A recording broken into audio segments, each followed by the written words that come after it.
Businessman Opinion. Mitra bisnis, dunia sedang heboh dengan Trump tarif, termasuk Indonesia yang dikenai tarif timbal balik atau resiprokal sebesar 32%. Trump beralasan tarif itu dikenakan untuk melindungi produk-produk dalam negerinya dari serbuan produk asing. Dengan tarif itu, produk-produk Indonesia akan sulit bersaing di pasar Amerika Serikat. Apa komentar dan saran Anda, mitra bisnis, kepada pemerintah dalam menghadapi Trump tarif ini? Di 633-9160 atau WhatsApp call di 0816-924-924. Silakan. Iya, saya pikir ini mah gertak-gertakan aja. Karena pemberlakuan tarif itu seperti membabi buta. Juga dasar perhitungannya tidak umum. Tetapi demi menjaga stabilitas ekonomi Indonesia, karena membuka pasar baru itu nggak mudah, perlu waktu. Maka kalau saya jadi pemerintah Indonesia, saya ikuti langkah Vietnam. Saya tidak mengenakan tarif impor atas produk-produk dari Amerika. Karena apa? Karena sebetulnya nilai impor kita kan jauh lebih kecil dibandingkan nilai ekspor kita ke sana. Jadi ya mesti diperhitungkan. Kalau kita impor, dia masuk berapa persen, dapat duit berapa. Lalu kalau kita ekspor, dapat duit berapa. Kalau lebih gede, menghapus dia masuk, karena kita bisa jual lebih banyak di sana, ya bagus. Mendingan diabaikan dia masuk, sehingga Amerika juga nggak punya alasan untuk mengenakan tarif dia masuk yang tidak masuk akal. Jadi win-win solution. Kita negara yang masih kelas menengah gini, nggak usah ikut-ikutan bertanding seperti negara-negara besar. Mereka biar aja berperang sendiri. Kita harus mengutamakan kepentingan kita, jangan ikut-ikutan. Demikian masukan saya. Karena apa? Karena untuk membuka pasar baru itu sulit sekali. Saya itu pengalaman 14 tahun ekspor ke banyak negara di Afrika, di Asia, di Amerika, di Rusia dan sekitarnya. Itu nggak gampang untuk membesarkan produk. Jadi kalaupun sudah ada produk yang laku di Amerika, pertahankan, jangan sampai hilang. Terima kasih.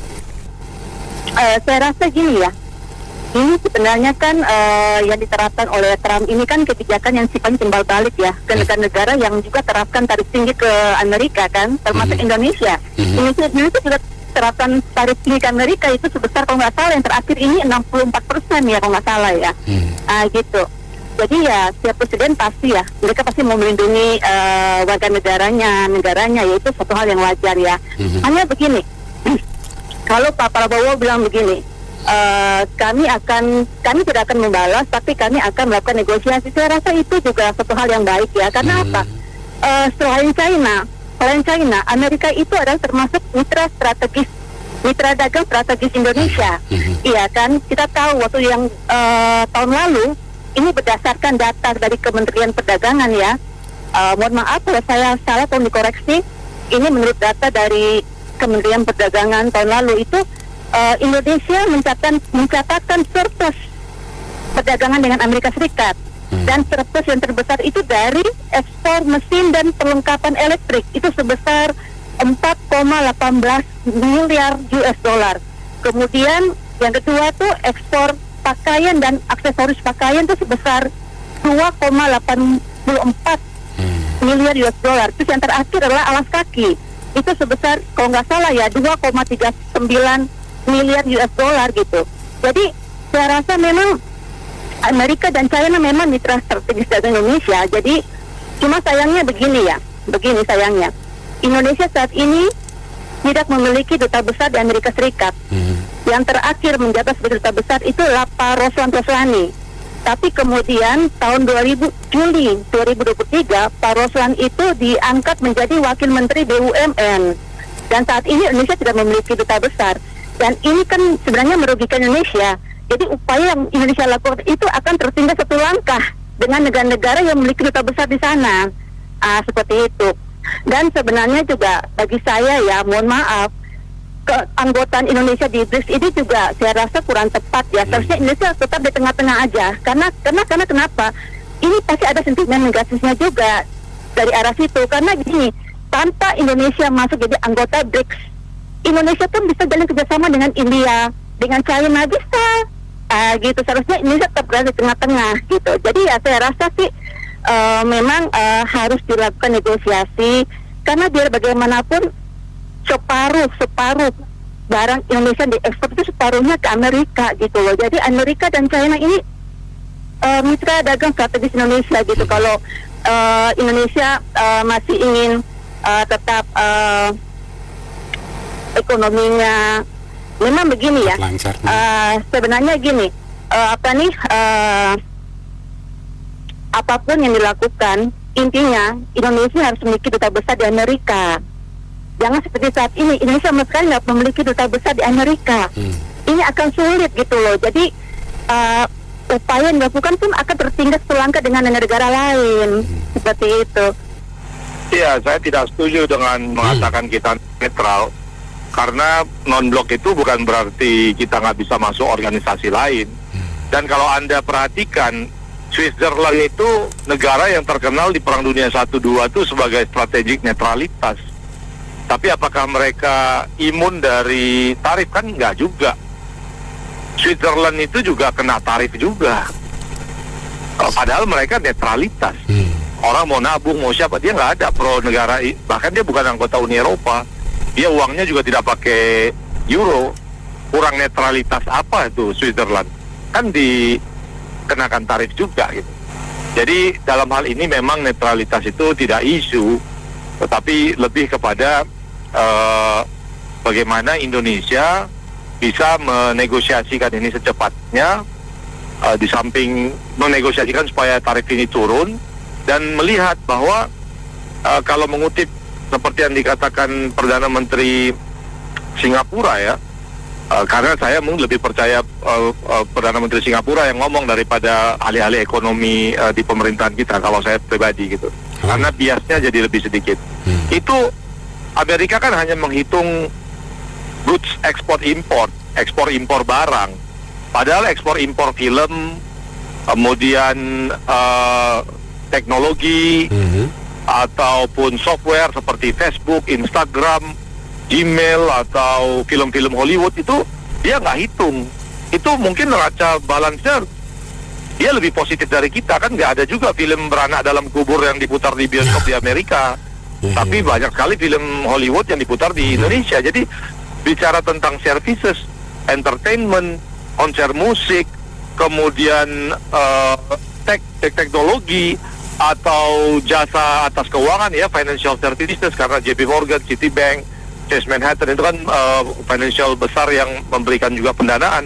Itu mungkin lebih besar, bagaimana Amerika mendapatkan keuntungan lebih besar dari Indonesia daripada Indonesia dari ke Amerika, musik dan sebagainya. Nah, oleh karena itu justru yang mengkhawatirkan adalah kalau dari sisi pendapat saya, yang kita kasihan jika memang industri yang tadi alas kaki 2,8 miliar, kemudian mesin-mesin 5 dan seterusnya itu bisa kehilangan tenaga kerjanya, bisa kehilangan pekerjaan. Sementara Pak Gibran pernah menyampaikan bahwa dia akan membuka lapangan kerja 19 juta. Oke lah, 19 juta itu selama 5 tahun. Berarti kalau di time rate kan, 1 tahun itu kan dibagi 12, kurang lebih 1,5 juta. Kemudian kalau 1,5 juta itu dibagikan dengan per bulan, berarti setiap bulan harus tercipta lapangan kerja 120.000. Nah, apakah Januari, Februari, Maret sudah tercipta nggak 360.000 lapangan kerja yang dibuka oleh Pak Gibran dan Pak Prabowo dan pemerintahannya tentu? Justru yang dilaporkan itu sudah ada hampir 200.000 tenaga kerja yang kehilangan pekerjaan karena PHK ini. Ada yang PHK 11.000, ada yang PHK 3.000, 1.000.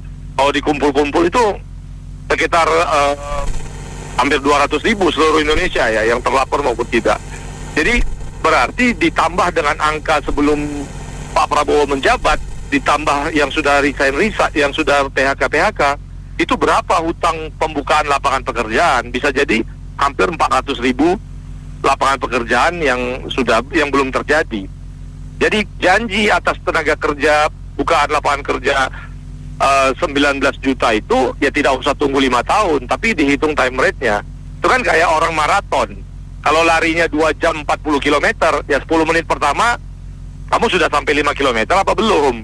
Kalau 10 menit pertama baru sampai 200 meter, ya nggak usah mimpi nanti 2 jam sampai 42 km, ya nggak bakalan, gitu kira-kira. Jadi bagaimana tarif ini tentu dinegosiasikan, tetapi antisipasi pemerintah supaya jangan terjadi jumlah pengangguran yang bertambah. Karena pengangguran yang bertambah itu setara dengan jumlah begal yang bertambah, anggota ormas yang bertambah, parkiran Alfamart Indomart yang nggak penting yang bertambah, dan rasa aman rakyat karena bisa dijamret dan banyak kejahatan lainnya seperti judi online ataupun kejahatan-kejahatan jamret dan sebagainya. Terima kasih.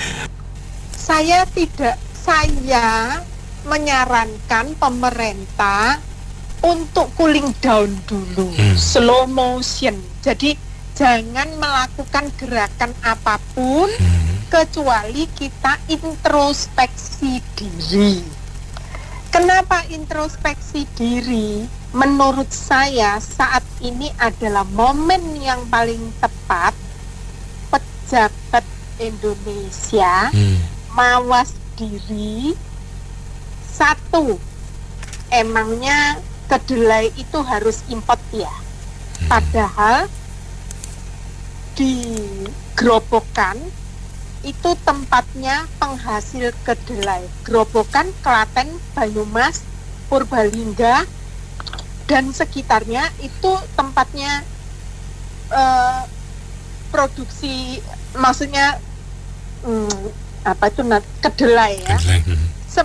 Sementara di Temanggung dan Wonosobo itu ada 900 hektar tanah yang termasuk food estate yang berhasil ditanamin lombok, bawang merah, bawang putih, kentang.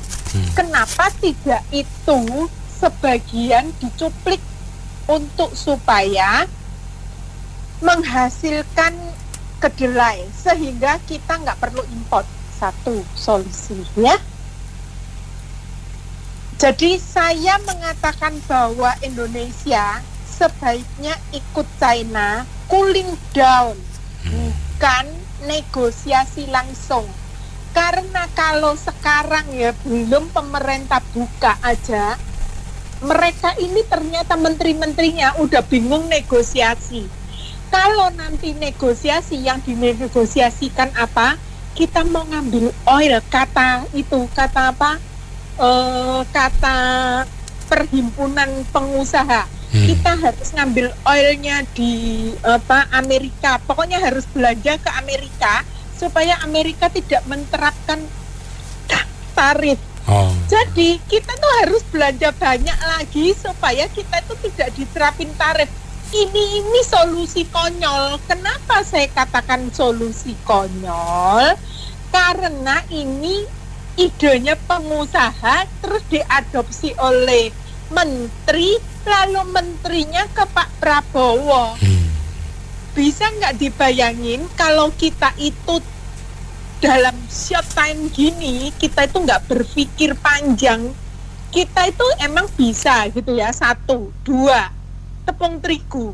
Kenapa sih kita harus import? Nggak ada ya jagung. Padahal ya, jagung itu ada di Papua, itu sudah berhasil. Di pokoknya ada 2 tempat yang sudah berhasil. Beras, jagung itu di food estate-nya sudah berhasil semuanya. Dan di Papua itu malah 1 hektar yang sudah berhasil, 1 hektar sekarang lagi dikerjakan. Jadi kita itu jangan menghina bangsa sendiri ya, dan pemerintah sendiri. Kalau kita mau bekerja, kita itu bisa kok, bisa. Yang saya katakan adalah bukan saya membandingkan antara Cina dan Indonesia. Itu tidak apple to apple. Kenapa? Karena korupsinya aja kita masih benar, tidak benar. Tapi sekarang saya tidak bahas korupsi. Karena ini daripada nanti pemerintah salah langkah, dan daripada masyarakat kita ataupun pejabat kita kan sukanya gini, kalau ada problem gitu ya, langsung ambil itu ya, semprot kebakaran gitu kan, kalau sudah kebakaran. Tapi kalau nggak kebakaran kan enak-enak kan, duduk enak-enak kan. Lah sekarang mumpung ada kebakaran ya, ini kebakaran resiprokal, makanya lu mikir dong harus apa gitu loh. Kenapa? Karena gini, ekonomi Amerika itu sudah diprediksi, termasuk sudah diprediksi oleh CEO-nya BlackRock, bahwa kalau diterusin seperti ini Amerika akan resesi dan akan tenggelam dan hutangnya nggak akan bisa bayar. Ini BlackRock, CEO-nya BlackRock yang mendukung Trump juga. Jadi sebenarnya Trump itu tidak baik-baik saja, dia menjalankan politik. Let's say seperti China ya, terserah lu lah, lu mau apa terserah, itu aja kan. Kenapa? Karena memang China sudah dari yang lalu, Trump 01, dia udah prepare, oh lu caranya kayak gini, jadi gue siap-siap gini gitu loh. Lah sekarang saya itu terapin dari pengalaman China ke kita, di mana ya jujur ya, siapa Donald Trump itu cuman tergantung daripada industri pertahanannya. Sementara industri pertahanan, tahu enggak, AUKUS itu kapal selamnya batal. Masih ingat AUKUS? Australia, UK, dan United Kingdom dan US itu batal. Pasti batal karena apa? Nggak ada yang mau supply semua komponennya. 2, ada industri, maksudnya industri pertahanannya dia yang F-30 jet tempur itu juga 20 negara ancang-ancang untuk membatalkan. Karena apa? Karena mereka lagi perang sendiri. Jadi sementara Eropa itu sebenarnya sekarang ini udah terpecah-pecah. Jadi kalau menurut saya mengekor ke China itu kenapa? Politiknya ya. China melihat momen seperti ini, saya baikin tuh Eropa, saya negosiasi, saya kerjasama. Jadi nggak usah Amerika satu kan nggak apa-apa toh. Lah maksud saya Indonesia itu juga masuk ke dalam, bersihkan kamu yang ada di dalam. Lalu lihat ke depan, mereka itu melakukan apa ya? Contoh Vietnam itu kan kenanya tinggi ya kan karena tapi jangan salah, Vietnam itu cuman 100 juta manusia. Sementara kita hampir 300 juta manusia dan ekonomi di dalam negerinya itu menggerakkan 55%, sama dengan di China 50 sekian persen itu ekonominya digerakkan oleh konsumsi dalam negeri. Lombok itu juga diperbaiki gitu loh maksud saya. Jadi saya tidak mengatakan di sini jangan negosiasi, bukan. Sementara cooling down, jangan negosiasi dan introspeksi diri dalam negeri kita sendiri. Itu loh maksudnya, Bu. Terima kasih. Kalau saya begini ya, sebenarnya kan ini kayak semacam Indonesia ini mau kena badai ya, ya toh, kayak badai ekonomi. Sebenarnya menurut saya nggak tahu ya Indonesia ini terlambat atau enggak. Tapi nyatanya untuk posisi ekonomi di dalam masyarakat sendiri itu masih belum rata sama. Nah, jadi sebenarnya Indonesia ini bisa menghadapi badainya dari AS ini mengenai pajak 32%. Jika daerah-daerah di Indonesia itu sudah dipersiapkan sejak dulu, gitu loh. Jadi kayak semacam kepala daerah itu lebih agresif meningkatkan ekonomi, skill di masa datang, gitu loh. Tapi kan kenyataan masyarakat kita itu kan banyak ketertinggalan, ya toh, terutama dalam hal teknologi. dan juga usaha. Banyak yang kemudian kayak semacam merasa cemas dengan adanya mau ada badai ini. Kalau misalnya itu dipersiapkan dari sejak awal, santai aja. Itu yang pertama. Yang kedua, pendapatan ekonomi tenaga kerja itu nggak rata di daerah-daerah, baik itu di kota besar, antara perbedaan kota besar dengan kota-kota daerah-daerah lain itu nggak sama, gitu kan? Masa iya 2025 ini yang hampir 5 tahun lagi 2030 UMP itu hanya berkisar 5 juta ke bawah, ya loh. ART aja di Jakarta itu cuma di daerah Tangerang Selatan itu kurang lebih itu sekitar 2 jutaan. Mau makan pakai apa kebutuhannya? Sehingga kan itu mempengaruhi daya beli masyarakat terhadap produk-produk lokal Indonesia sendiri. Nah, ini kan jadi semacam persoalan kan. Nah, kalau Cina mah santai, dia turunin pajak produk-produk lokal dan menaikkan harga-harga buatannya Amerika, nggak laku. Tuh. Yang ketiga ini soal pajak. Kalau misalnya pajak kita itu direndahkan serendah-rendahnya, yang penting ada daya beli, saya kira ekonomi Indonesia itu akan aman. Tapi ya itu, kita persoalannya itu pada ekonomi pendapatan yang nggak merata. Saya sih bukan ahli ekonomi ya.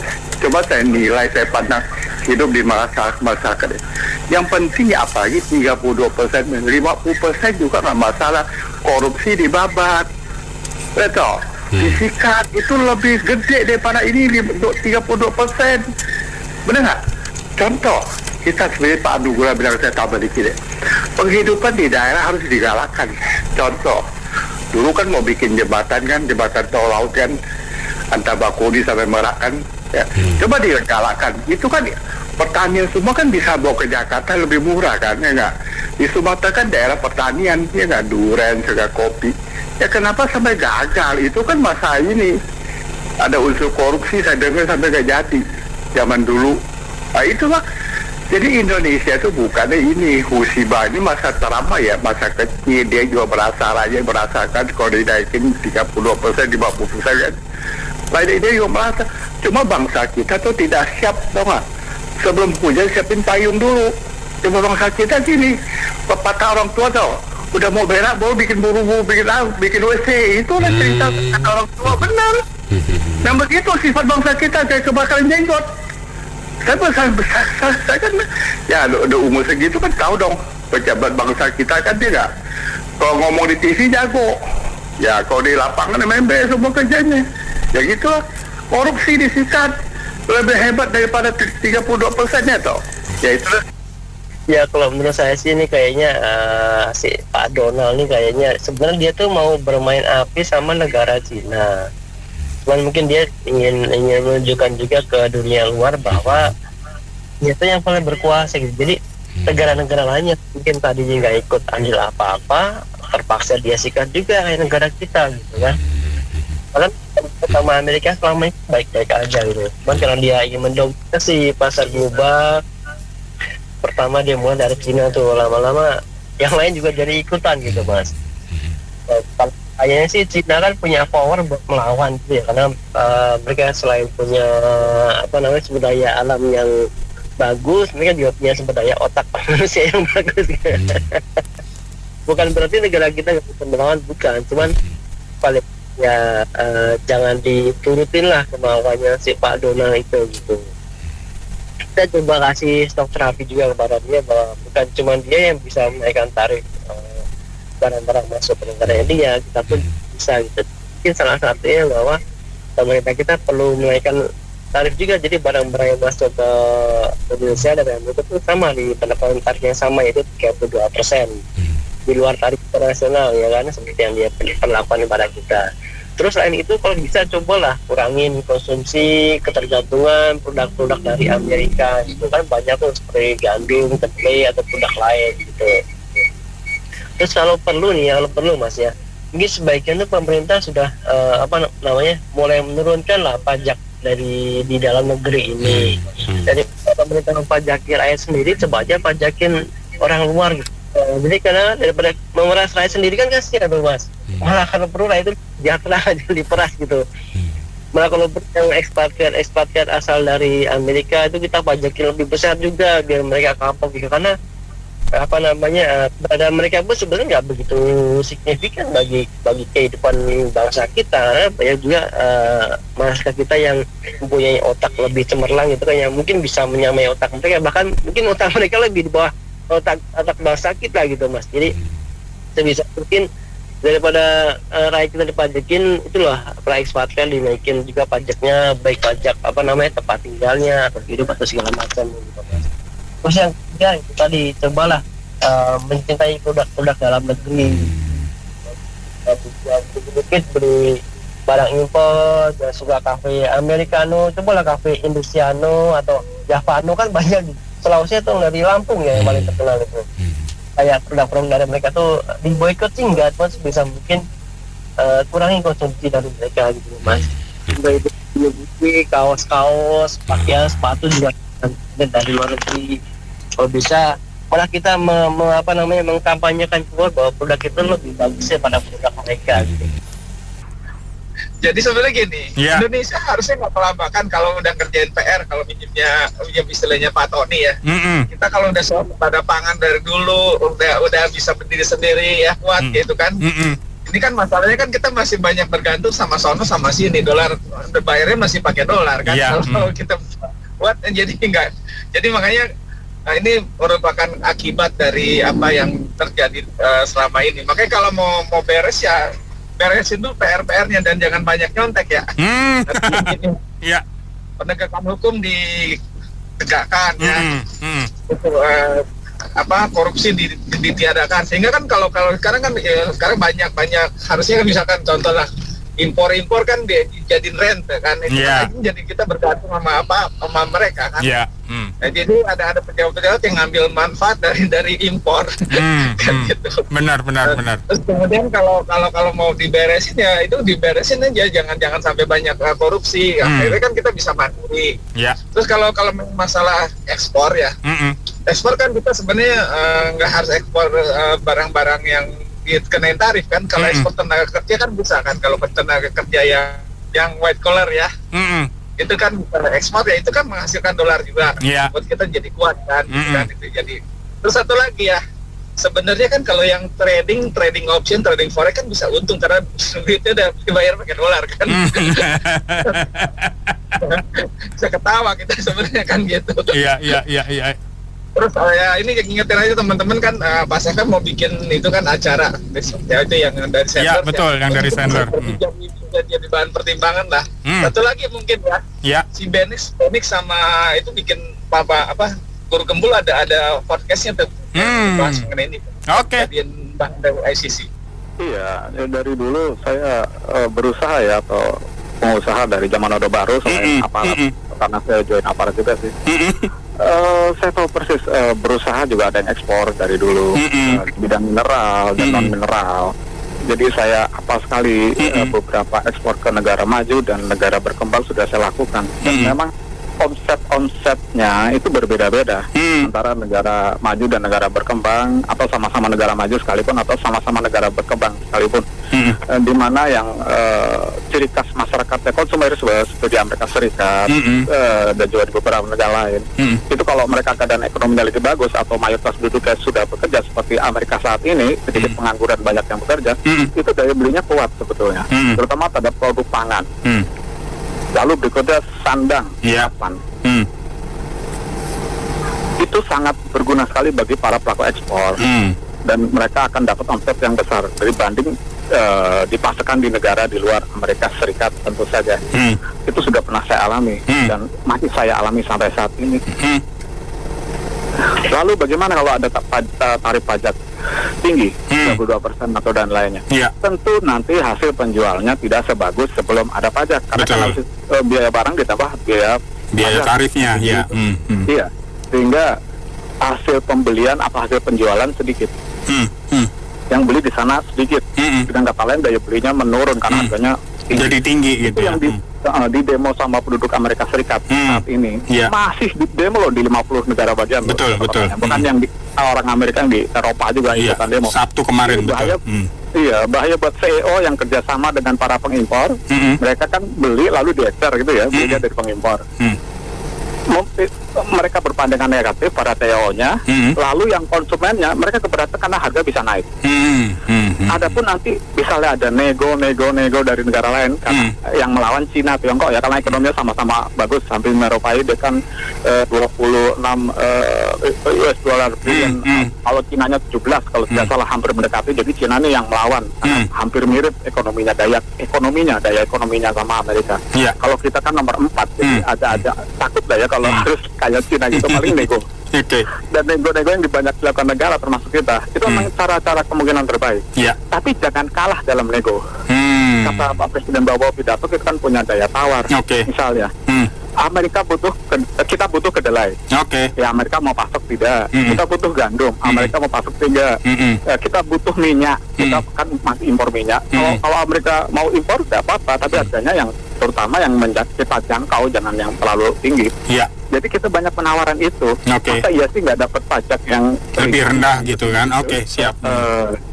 Kemungkinan mudah-mudahan berhasil deh nego pemerintahan kita. Kalau kita doakan bersama Pak.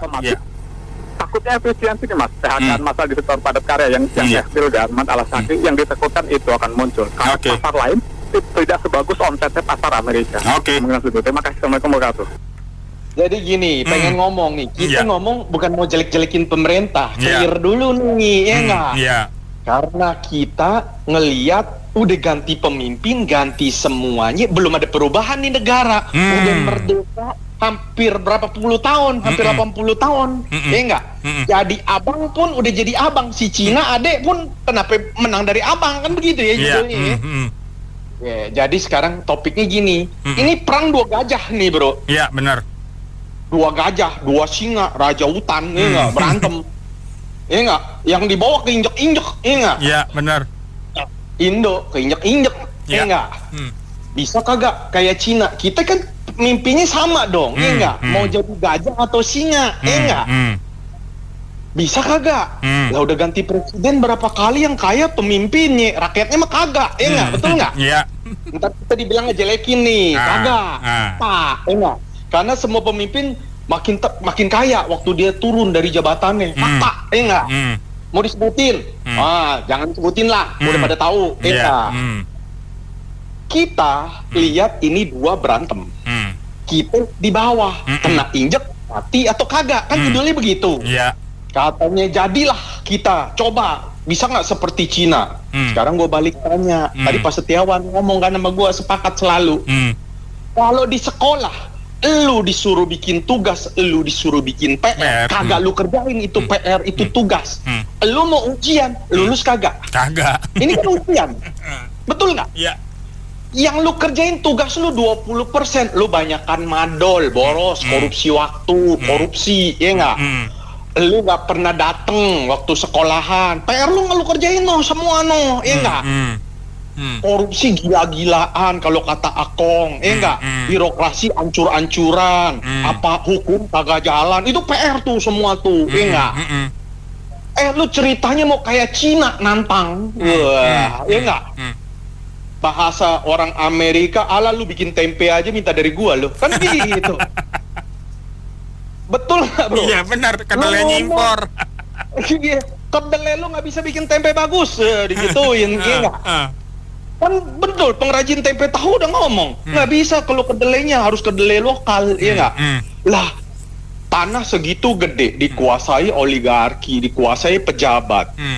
Gua kan selalu ngomong, kenapa struktur APBN kita 2.000 triliun itu, 2.300 itu pajak non SDA-nya itu nggak sampai 10%, karena masuk ke kantong mereka semua, bro. Enggak. Sekarang kita punya fondasi hancur, sistem jelek, infrastruktur buruk, enggak. Terus kita mau petenteng. Gue balik tanya, dolar 20.000, gue tanya deh, terkapar kagak tuh semua?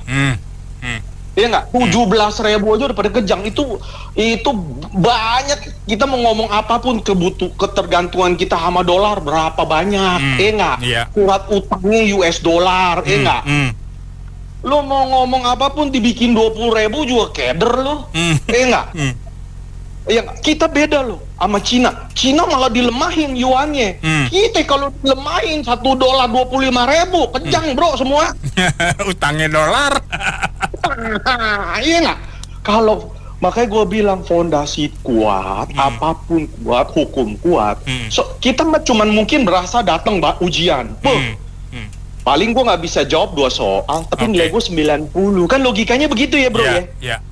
Iya dong. Sama gue bilang begini, kita tahu Pak Prabowo itu quote in quote, apakah di sampingnya nggak ada yang bisikin, Pak, Bapak harusnya bikin apa Pak, korupsinya udah banyak nih Pak, gitu loh, ya nggak? Kita nggak bisa cuma ngomong kita percayalah Pak Prabowo, nggak bisa Pak. Kita mau Bapak langsung teken itu, ya nggak? Itu produk-produk anti korupsinya Bapak, itu anak buah Bapak tuh semua tinggal tunjuk jadi Pak, ya nggak? Kan sekarang ini barang udah serusak-rusaknya, ya nggak? Nah, sekarang gini, Bapak nggak mau bikin produk hukum, kita balikin aja Pak, yang namanya Anda dikasih tugas ngelola pajak harus amanah, betul nggak bro? Tiba-tiba itu APBN lu korupsi, ibarat lu tuh bendahara bro, lu hilang duit, apa yang lu suruh lakuin? Ganti rugi dong bro.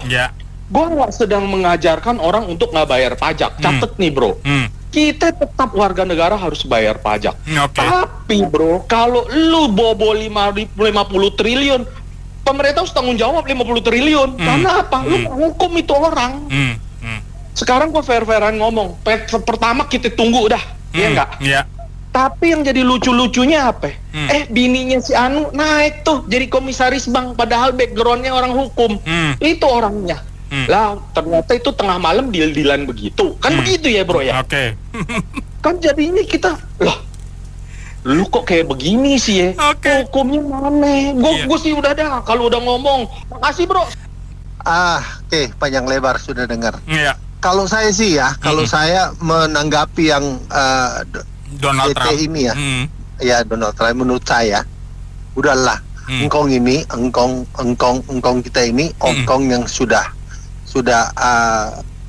narsis, waham kebesaran, udah deh, jangan dilawan dah, gila banget dah, ngapain dilawan? Kita nggak kuat ngelawan juga, ngapain boros-boros energi, udah, nggak usah diapa-apain, negosiasi pun nggak usah. Kenapa?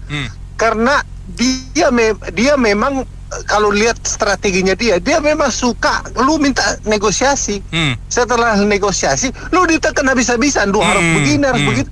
Kan gila lagi kita kan. Sekarang kan kita butuh banget dia punya market, lantas kita dimintain macam-macam. Ya yang jangan sampai kita dimintain lagi. Kita punya produk-produk andalan itu, mau nikel ke apa, kayak emas ke apa. Akhirnya ayo kasih ke gua dong. Aduh, lebih celaka lagi. Ya sudah. Kalau menurut saya memang rugi sih dengan pajak yang naik seperti ini, rugi. Tapi kan semua negara banyak yang naikin. Ya udah, komoditas kita atau produk kita yang diekspor ke Amerika betul-betul produk unggulan. Ya udah, itu aja. Memang harga mahal, ya sudah.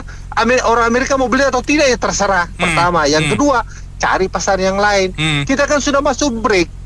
Ngapain pusing-pusing gitu ya? Harus percaya diri dong. Ya harus percaya diri. Bisa masarin barangnya di Afrika nggak gitu loh. Afsel bisa nggak? Atau ke Brasil boleh nggak? Nah terus kalau saya berpikir mestinya Indonesia jangan menaikkan impor dari Amerika. Jangan kurang impor dari Amerika. Ngapain pusing-pusing kedelai, memang hanya dari Amerika. Banyak kok negara lain bisa masukin kedelai, gandum segala macam, ngapain gitu loh. Jadi Indonesia harus tegas, nunjukin diri, nggak usah ngelawan, tapi maksudnya nunjukin diri bahwa kita orang berkepribadian, perkepribadian yang bagus gitu loh, menurut saya ya. Oke. Kita harus tahu mata uang US dollar itu adalah mata uang yang dipakai oleh seluruh dunia.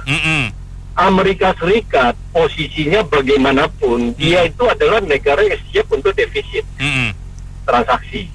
Cuma persoalannya dia dengan Cina ini lagi adu kuat berdua. Dia juga nggak mau Cina lewatin dia. Oleh karena itu proyeknya Trump sekali ini sebenarnya melanjutkan proyeknya si Joe Biden. Joe Biden waktu sebelumnya melawan Cina dengan merangkul negara-negara lain. Trump sekarang justru sebenarnya dia merangkul. Dia menggunakan cara yang agak ekstrim dengan cara mengenakan tarif reciprocal ini. Ini adalah cara dia. Begitu dia terapkan, kan nanti banyak negara yang dia akan lihat mana yang datang ke gua untuk nego. Dia rangkul. Justru menurut gua Indonesia ada kesempatan. Sewaktu Indonesia masuk ke BRICS, itu kan sedikit-sedikit sewot Uncle Sam. Nah, momentum ini justru Indonesia gak apa-apa, datang aja, bicarakan. Tentu Indonesia harus siap dulu apa-apa aja produk yang sebenarnya udah nggak perlu ekspor ke Amerika, pengusaha asosiasi udah harus siap. Lantas apa-apa yang masih perlu ya lantas bicarakan itu. Apa-apa bahwa ini justru menunjukkan Indonesia itu tidak blok timur ataupun blok barat ataupun China ataupun bukan. Ini menurut gua adalah momentum buat Indonesia untuk kembali bicara dengan Amerika. Jadi Indonesia harus tahu bahwa Amerika itu menurut saya sesungguhnya nggak mau melakukan itu karena mereka siap untuk defisit supaya mata uang dia bisa beredar di seluruh dunia. Tetapi cara ini pun mereka lakukan untuk merangkul negara-negara lain. Memang itu antara gajah dan gajah, dua itu yang berantem. Jadi Indonesia pertama saya rekomen tetap menggunakan jalur nego, tapi harus pintar-pintar. Betul, kalau ada produk yang kita udah nggak perlu ke Amerika, kita bisa ke negara lain juga memanfaatkan kesempatan ini. Di samping itu tentu nego dengan Amerika oke lah, ada barang tertentu yang gua perlu dari lu, gua tetap import. Yang penting apa yang diimport itu jangan bahan baku, karena itu akan berulang terus. Kalau bisa bahan atau alat-alat produksi, itu yang terbaik. Lantas kedua, untuk PR pemerintah, nggak ada waktu lagi buat Pak Presiden kita Prabowo untuk perbaiki birokrasi, perbaiki hukum, perbaiki korupsi. Ini adalah basic negara kita. Sebetulnya masih ada waktu kalau misalnya mau nego, ya. Jadi kita nanti akan alihkan import beberapa komoditi yang memang kita nggak bisa produksi, ya, seperti kapas atau kedelai dan lain-lain yang kita memang sulit, ya. Nah, itu memang nggak bisa serta merta karena yang namanya orang impor pun biasanya ada kontrak, ya, mungkin membutuhkan waktu 1 bulan atau 3 bulan untuk mengalihkan ke market US.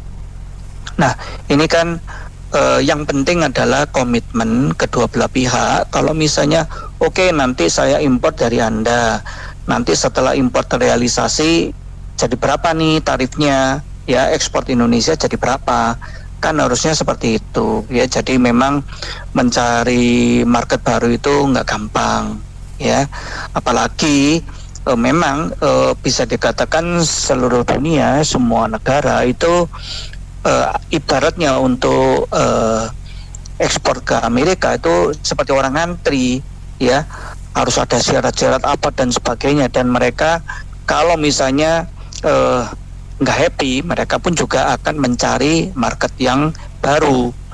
Memang bagus juga, ya, kalau misalnya seperti ASEAN atau misalnya di BRICS, ya, oke lah, saya nggak bisa ekspor ke US, agak susah dan sebagainya karena ada tarif. Ya udah, bagaimana itu, apakah bisa dibantu oleh negara-negara BRICS yang lain? Ya, jadi memang masih ada peluang, tapi jangka pendek kayaknya susah, ya. Nah, jangka menengah kan Trump cuma 4 tahun, ya, jangka menengah katakan 3-4 tahun, setelah itu kan dia mungkin lengser, belum tentu kebijakan dia diteruskan. Saya juga ada tanda-tanda nih, ya, mereka pun juga melunak ke Eropa. ya mereka kan sesama orang kulit putih ya, sesama orang kulit putih biasanya kan mereka saling cincai lah ya. Mungkin juga ke Kanada pun juga mereka akan menurunkan ya seperti semula, karena ancaman-ancaman dari negara sekutu yang lama, dari Eropa, dari Australia, Kanada itu cukup kencang ya, cukup kuat gitu. Nah, Indonesia memang tidak bisa sekuat itu, tapi memang harusnya Indonesia itu mencontoh seperti Singapura atau Vietnam ya. Memang US marketnya besar ya, tapi kan kita nggak cuma ke US saja, jadi jangan belum ya udahlah saya nurutin, nggak bisa ya. Kita juga perlu ngotot lah ya. Kita pun juga memperjuangkan rakyat kita, industri kita ya. Jangan sampai gara-gara semua itu kemudian akan kolaps juga ya, masalah PHK dan seterusnya. Nah, kemudian juga mungkin market di domestik dalam negeri ya perlu diperkuat lagi ya. Mungkin ada beberapa prioritas program yang perlu kesampingkan dulu, ditunda dulu dan sebagainya ya. Saya rasa itu aja. Ini kan sebetulnya konsekuensi dari sikap kebijakan pemerintah ketika bersuara secara global kaitan hal kita sama-sama tahu ya, bicara global apa, dan ada peran Amerika yang sangat besar ketika sikap kita dikumandangkan. Amerika pasti bereaksi karena dari nilai pajak masuk itu kan berbeda-beda dari semua negara. Indonesia lumayan yang agak besar. Sebetulnya pertama ini adalah bentuk konsekuensi. Jadi pemerintah nggak usah cengeng, ayo ketika berani menyampaikan suara, berani tanggung jawab, gitu kan? Yeah. Mereka mempertanggungjawabkan ke masyarakatnya, ke rakyatnya. Ketika ada sikap, ayo bagaimana kalian kalau berdapat konsekuensi kayak begitu? Masyarakat menunggu. Yang kedua, mungkin juga ini bisa dijadikan momentum buat menjadi dasar acuan program-program ke depan, buat pemerintah evaluasi kembali program-program seperti satu harga untuk bahan bakar, koperasi 70.000, apalagi ya banyak lah itu menjelang 100 hari ini kan sudah sekitaran baru 100 hari ini kan, mumpung belum program itu terlaksana, mungkin kaitan ada pernyataan dari negara salah satu yang pengekspor kita terbesar ke Amerika juga, ini jadiin momentum buat pemerintah ambil sikap untuk mengkaji apa yang harusnya dilakukan, dan masyarakat sekali lagi menunggu. Begitu Pak FM. Ya, saya pribadi nggak suka banget dari dulu nih si koboi gila ya, koboi gila Amerika. Cuma sayang dia terpilih sama rakyat Amerika. Koboi gila bisa jadi presiden, sehingga karena dia tidak punya kemampuan yang baik, dia cuma bisa pakai gaya koboinya yang dari dulu memang dia udah gaya dia seperti itu. Nah, baik, kembali ke topik ini. Dilema yang sangat complicated ya. Kalau tarifnya dinaikkan, setahu saya kita import besar dari Amerika tuh gandum. Ya mungkin pemerintah Indonesia coba yuk bikin program secara nasional, galakan pemakaian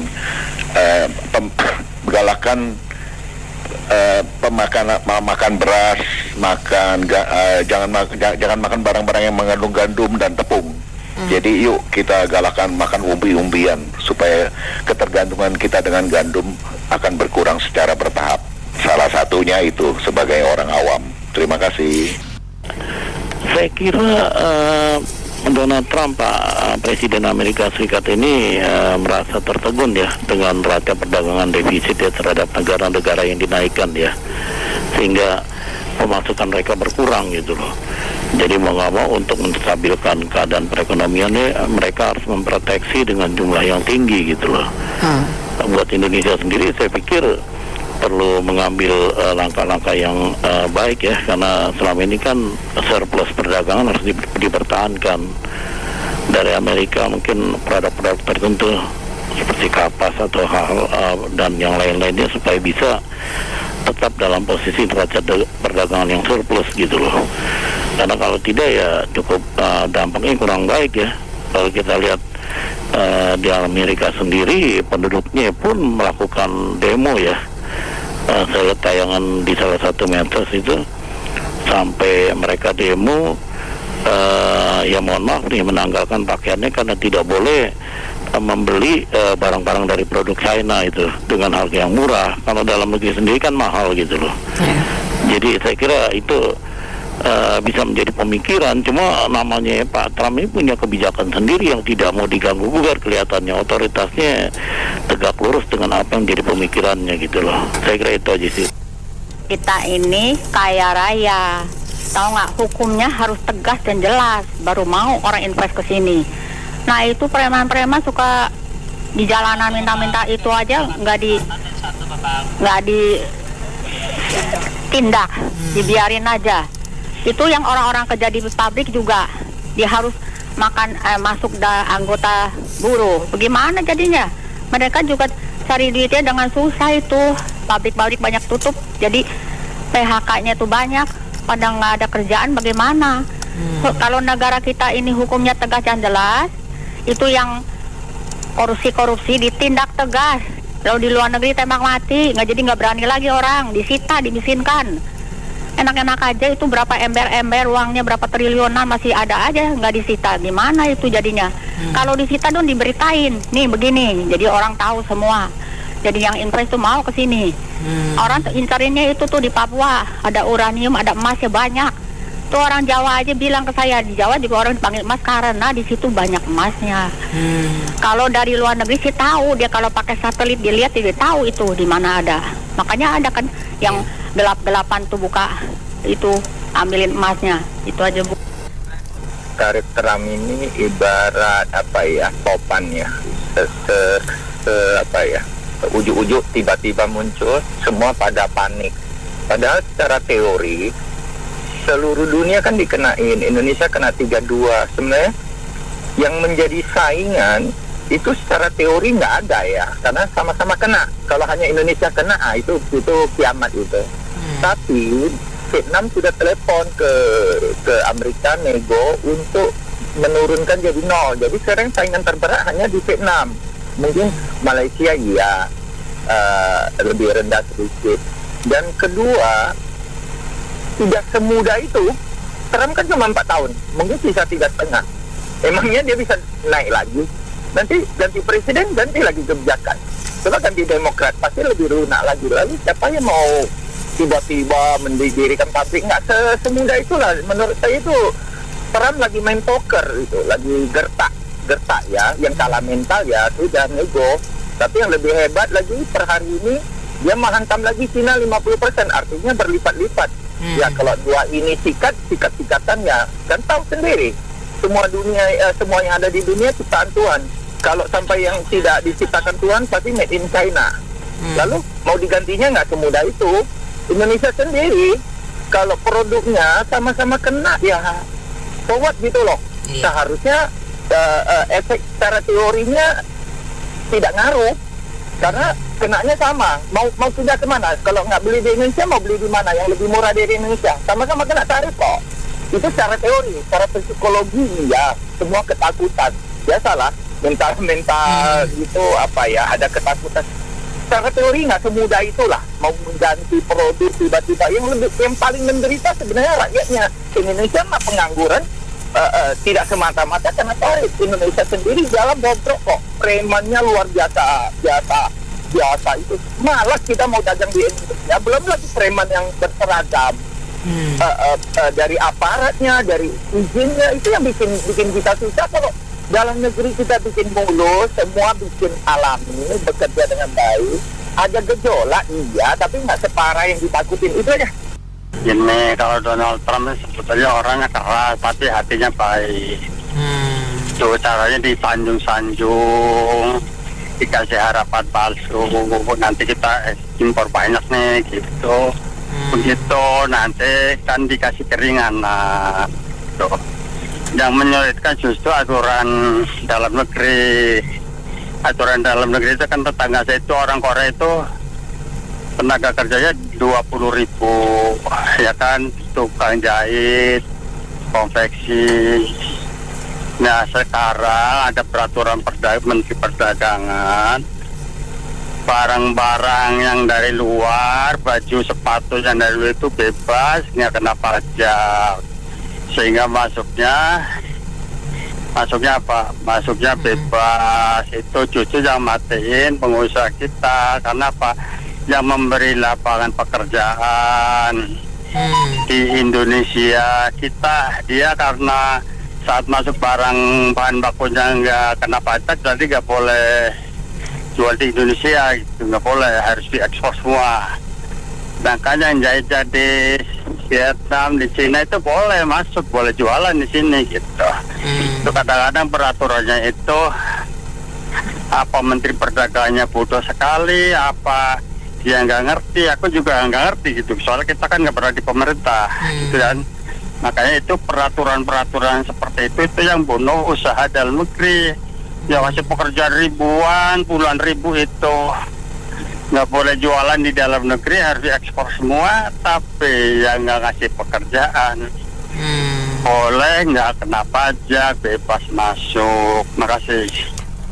Tadi bapak-bapak dan ibu-ibu sudah menyampaikan banyak sekali referensi-referensinya ya, dan saya mendengar Masya Allah top bener, dan semuanya by data. Ya ini saya simpel aja karena saya memang masih baru dan juga tidak apa-apa, baru tidak apa-apa, di sini semuanya welcome kok Pak Prima, nggak usah rendah hati begitu toh, rendah diri, salah ya. Santai saja, monggo. Jadinya rendah hati sekali, monggo silahkan. Terus gini, Mbak Dina, Alia, kaitannya dengan kebijakan tadi kan memang dampaknya luar biasa gitu. Apalagi dengan UMKM yang ada di Indonesia, termasuk juga dan saya notabene difabel. Kaum difabel ini kan mereka dalam hal UMKM kan mereka masih berjalan. Nah, apalagi kan juga aturan-aturan dari kebijakan pemerintah itu kan dan saya belum sepenuhnya ini pro juga dengan disabilitas karena mereka memang secara ekonomi juga kurang, terus untuk UMKM masih terseok, tapi kalau untuk persyaratannya untuk mendaftarkan ke sana, maksudnya izin usaha maupun yang lain, mesake gitu loh, itu dipersulit. Dan tadi disampaikan Pak Agung juga, wah Masya Allah, itu juga benar sekali, itu dampaknya luar biasa gitu. Dan intinya kalau saya menyimak obrolan yang disampaikan oleh para pendengar yang tadi dari siapa, dari Bu Vina, terus yang lainnya, intinya didandani sih lah, didandani dulu regulasinya, termasuk juga aturannya gitu. Dan juga pemanfaatan pemanfaatan aset yang ada di negara. Kan Indonesia punya sumber daya toh. Indonesia itu punya sumber daya banyak sekali, Masya Allah. Indonesia itu kaya loh sebenarnya. Bahkan orang Arab itu bilang surga itu, Indonesia itu adalah surga. Nek gak dimanfaatno ya mesakne gitu. Mosok sing manfaatnya wong liya, nek rakyat ini dadi ini melarat. Masya Allah, itu luar biasa. Itu kalau tidak disyukuri dengan cara misalkan memanfaatkan dengan sebaik-baiknya, termasuk juga dengan dengan pengelolaan yang baik, terus rakyat kecil dikasih kesempatan, iki asetmu, ini aset negara. Misalkan tanaman yang komoditas lombok ataupun jagung dimanfaatkan untuk untuk perekonomian. Masya Allah, itu malah Indonesia malah insya Allah lebih unggul, bahkan nenek regane itu harga ekonominya malah omsetnya jadi melebihi Bitcoin. Masya Allah, setuju sekali. Ini kan temanya tentang ini ya, trade war ya, yang sekarang ya, Indonesia dikenai 32% ya.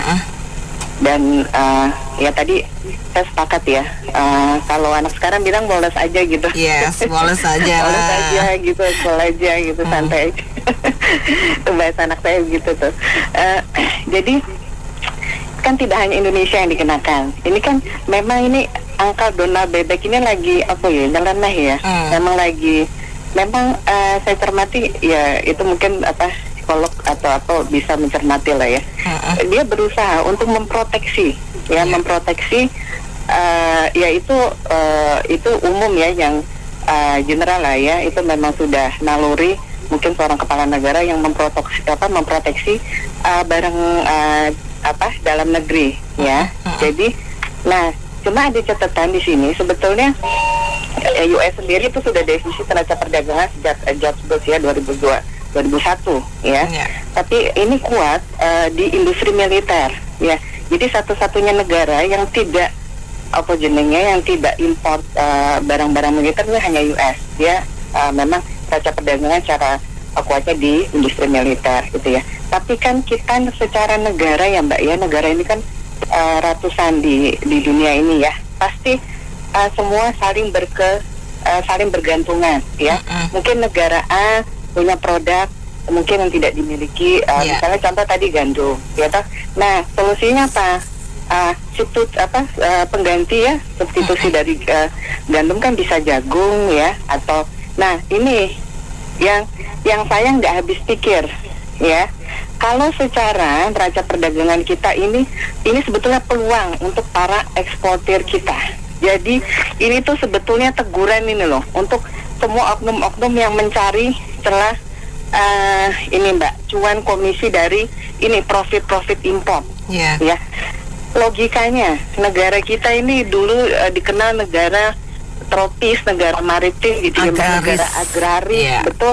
Kenapa? Pertanyaannya nih, saya pinjam istilah Bu Nila. Pertanyaannya, kenapa masih ekspor yang bahan makan baku dasar? Gula kok ekspor, jagung, kedelai bahan baku tempe kok bisa ekspor? Itu kita malu loh, negara agraris yang tahun era 90-an, ya. Itu kita bisa berdikari, bisa swasembada pangan. Ya, contohnya mungkin sekarang di Jawa Timur itu ada di Kabupaten Ngawi kalau nggak salah, itu sampai 7 kali. Ya, ini proses. Jadi kita ini sebetulnya teguran. Ini nih oknum-oknum nakal yang nyari ini loh Mbak, nyari fee dari ini import ini. Iya, gitu loh. Nah, kalau secara sekarang pertukaran rupiah ya 16.800 ya sampai 17 sekarang ya. Nah, itu sebetulnya ini cuan Mbak untuk para eksportir ya. Eksportir misalnya tekstil atau furniture atau ini produk-produk ada Mbak istilahnya mereka yang produksi ya, ada kerabat saya itu pemesanan furniture itu dari Uni Eropa ya, untuk hotel-hotel itu mereka cuan Mbak karena harganya harga dolar ya, dan otomatis pasti mereka menaikkan salary para pekerja yang 5-8% ya karena harga dolar. Nah solusinya apa? Kita apa sih yang diimpor ke Amerika? Kelapa sawit ya misalnya ya, lalu tekstil apa marketnya itu hanya US saja ya, biarkan saja. Ini angka Donald Duck ini memang lagi istilah tantrum ya. Ya, mbok ben wae, engko yang meneng dhewe ngono lho, kaya bocah cilik iki lagi misuh-misuh lagi nesu ngono lho. Mangka wae karena kan bukan yang diberlakukan tidak hanya kita saja. Ya. Tapi ini menariknya catatan Singapura hanya dikenakan 10%, ya, Filipina 17% ya. Dan kalau secara indeks harga saham anjlok tidak hanya di Indonesia Mbak, Taiwan juga ya. Mostly market. Ya, mostly itu karena mengglobal ya. Karena jadi kita woles aja. Jadi ini teguran untuk para tadi saya bilang oknum-oknum yang mencari fee dari import ini. Gula kok import gitu. Kita bisa produksi tebu kok, kedelai. Lahan Indonesia tuh nggak kalah Mbak ya. 17.000 pulau, masa ya import. Ya itu karena mereka cari fee ini ya.